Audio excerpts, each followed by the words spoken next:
Terve! Tässä ollaan menossa tuonne korttelihässäkkään nimeltä Tittapo Tuira.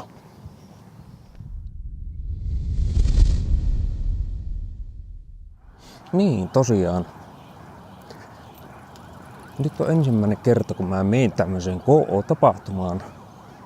Mua viime vuonnakin piti mennä ihan passitettiin vartavasti, mutta tapani mukaan minä nukuin koko päivän.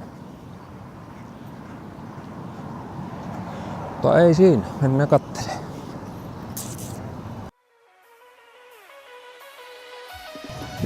Täällä on sakkia ihan Simona, täällä on kaikenlaista myytiä kirppistä, on vaatetta, täällä on kahviloita, muun muassa tuossa. Siinä on Lucky Barber Shop, DJ, Hakkatu DJ, ompelimo, mässy, piknikpita ja siinä on sitten sarjakuvataidetta. Täällä on katumaalausta.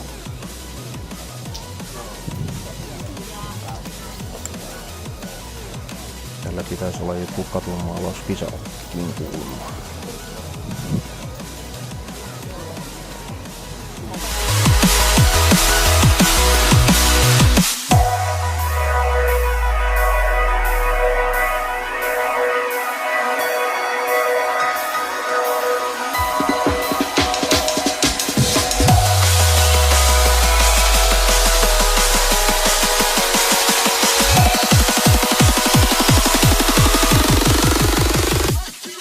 Semmoinenpas olisi se.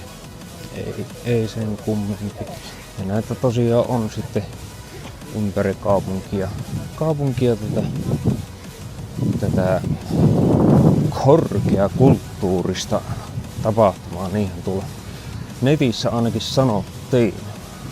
Siellä oli siellä rannassakin, eli tuolla toimintaa ja sitten on jossakin muuallakin muutama paikallinen räkäällä, siellä on sitten afterpartit ja siellä sitten porukka parantaa maailmaa ja huomenna herää pääkipienä, pitää lähteä ostamaan korjaussarjaa ja niin edespäin. Mutta ei siinä, ihan kivojahan tommoset yhteisöhommelit on, pääsee porukka sinne.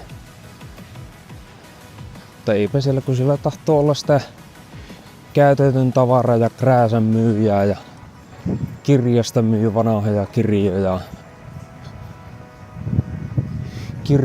ja sitten kaapataan jotain halpaa makkaraa ja sokerilientä ja tämmöstä, niin ja ihmiset ostaa ihan pöliä. Vois vähän katsella, että mitä suuhun pistää. No, omapa asiansa. Mutta nätti päivä. Tuuleskelee vaan välillä rankasti.